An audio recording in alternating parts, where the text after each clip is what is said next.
નમસ્તે, તમારું સ્વાગત છે મારા કિચનમાં। આજે આપણે લગ્ન પ્રસંગમાં મળતા લાઈવ ઢોકળા ખૂબ જ ઓછા સમયમાં એટલે કે તરત જ 15થી 20 મિનિટમાં બનાવીશું। આ ખાટા લાઈવ ઢોકળાને થોડા હેલ્ધી બનાવવા માટે અમુક શાકભાજી પણ અંદર નાખીશું અને જોડે બનાવીશું એકદમ ખટમીઠી એવી ગ્રીન ચટણી। તો લીલી ચટણી અને ઇન્સ્ટન્ટ લાઈવ વેજીટેબલ ઢોકળા બનાવવાનું શરૂ કરીએ એ પહેલાં મારી ચેનલને સબસ્ક્રાઈબ કરી જોડે આપેલી ઘંટડી ચોક્કસ દબાવી દેજો, એટલે તમને નવી નવી રેસિપીની નોટિફિકેશન તરત મળી જશે। ઢોકળા જેમાં મૂકવાના છે એના માટે એક થાળીમાં થોડું તેલ લગાડી દઈશું। હવે એક મોટા વાસણમાં એક વાટકી કોઈ પણ સેટ કરી અને સોજી લઈ લઈશું। સોજીને થોડી ક્રશ કરીને લેવાની છે, એટલે કે ઝીણી સોજી। હવે જે વાટકીથી માપી અને બારીક સોજી લીધી છે એ જ વાટકીથી માપી અને અડધી વાટકી ચોખાનો ઝીણો લોટ અને જે બેસન આપણે ઘરમાં વાપરીએ છીએ એ પાવ વાટકીથી થોડું વધારે લેવાનું છે। સ્વાદ પ્રમાણે મીઠું નાખી દઈશું, થોડી હિંગ નાખી દઈશું અને નાખીશું થોડી હળદર। તમે અહીંયા હળદર ના ઈચ્છતા હો તો સ્કીપ કરી શકો છો। હવે જે વાટકીથી માપી અને સોજી લીધી છે એ જ વાટકીથી માપી અને એક વાટકીથી થોડું ઓછું એટલું દહીં લેવાનું છે। દહીં ખાટું લેજો તો ઢોકળા સરસ બનશે। હવે બધી જ વસ્તુને લોટમાં સારી રીતે મિક્સ કરી દેવાની છે અને થોડું થોડું પાણી નાખી અને એકદમ ઘટ્ટ એવું મિશ્રણ તૈયાર કરીશું। પાણી એકસાથે વધારે ના નાખવું, જરૂરત પ્રમાણે નાખવું અને જુઓ આ રીતનું ઘટ્ટ ખીરું તૈયાર થઈ જાય। હવે આને ઢાંકી અને 15 મિનિટ માટે રેસ્ટ આપીશું। ઢોકળામાં નાખવાની શાકભાજીની પેસ્ટ બનાવવા માટે એક મિક્સર જારમાં થોડા મરચાં લઈ લઈશું। હવે આમાં થોડા વટાણા નાખીશું અને જે દૂધી આવે છે એને છોલી અને આવી રીતે છીણી અને પછી નાખવાની છે। અહીંયા તમે ઈચ્છો તો કાકડી બી છીણીને નાખી શકો છો। થોડો લીંબુનો રસ નાખી દઈશું અને આને સારી રીતે ક્રશ કરી દઈશું। જુઓ બિલકુલ પણ ગાંઠો ના રહે એવી રીતે આવી પેસ્ટ તૈયાર કરવાની છે। આમાં તમે બીજા બી તમારા મનપસંદ શાકભાજી ઉમેરી શકો છો। એક મોટા વાસણમાં 3થી 4 ગ્લાસ જેટલું પાણી મૂકવાનું છે અને સ્ટેન્ડ મૂકી દેવાનું છે। આમાં લીંબુના છોતરા નાખવાથી જે વાસણ છે એ ચોખ્ખું રહેશે। હવે ઢાંકી અને 5 મિનિટ માટે ગરમ થવા દઈશું।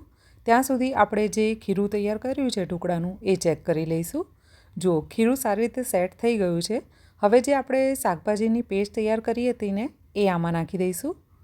શાકભાજીની પેસ્ટમાં તમે ઈચ્છો તો મેં આગળ કીધું એ રીતે તમારા મનપસંદ શાકભાજી એટલે કે ગાજર, કેપ્સિકમ અથવા જે કોર્ન આવે છે એટલે કે મકાઈ એ પણ નાખી શકો છો। 1.5 મોટી ચમચી ભરી અને તેલ નાખી દઈશું। મને ઢોકળાનું ખીરું થોડું ઘટ્ટ લાગી રહ્યું છે એટલા માટે હું 2 ચમચી જેટલું પાણી આમાં ઉમેરી રહી છું, જે મિક્સર જારમાં પેસ્ટ બનાવી હતી એમાં જ નાખીને।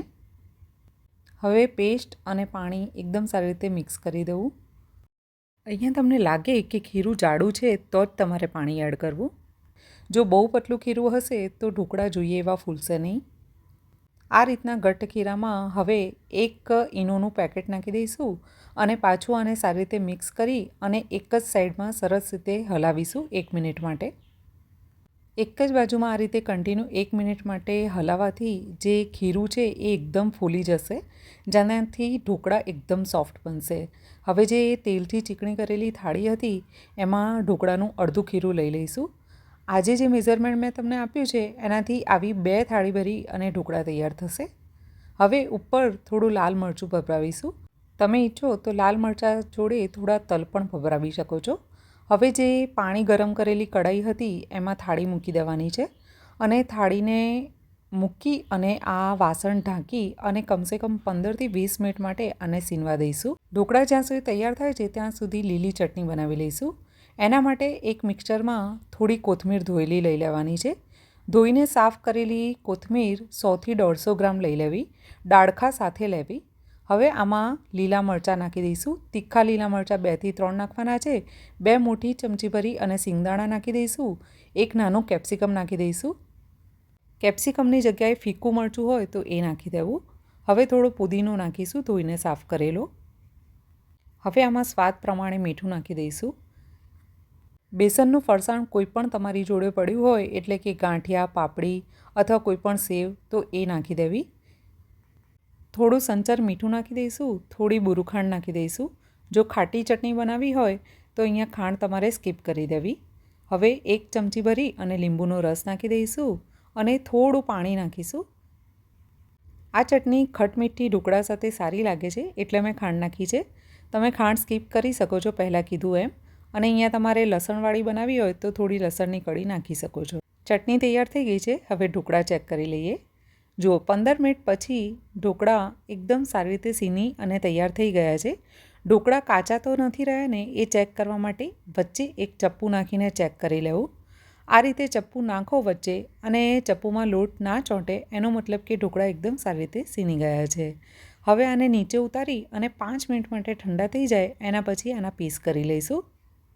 આ ઢોકળા તમે જાડા અથવા પતલા તમારે જેવી થિકનેસ જોઈતી હોય એવી રીતે બનાવી શકો છો અને પીસ પણ નાના મોટા કરી શકો છો. તો લગ્ન પ્રસંગે મળતા ખાટા લાઈવ ઢોકળા તમે ફક્ત 15થી 20 મિનિટમાં તૈયાર કરી લેશો. ના દાળ ચોખા પલાળવાની ઝંઝટ કે ના ફર્મેન્ટેશનની. અને રૂ જેવા સોફ્ટ એવા પોચા આ ઢોકળા એક વખત તમે ઘરે બનાવશો ને તો બધા તમારા ફેન થઈ જશે. આ જાળીદાર સોફ્ટ ઢોકળા અને જોડે આ ખાટી મીઠી લીલી ચટણી એક વખત ચોક્કસથી બનાવીને જોજો, તમને બહુ જ ભાવશે. જો રેસીપી ગમી હોય તો લાઈક કરી અને શેર કરવાનું ના ભૂલતા અને ચેનલને મારી હજી સબસ્ક્રાઈબ ના કરી હોય તો પ્લીઝ સબસ્ક્રાઈબ કરી લેજો.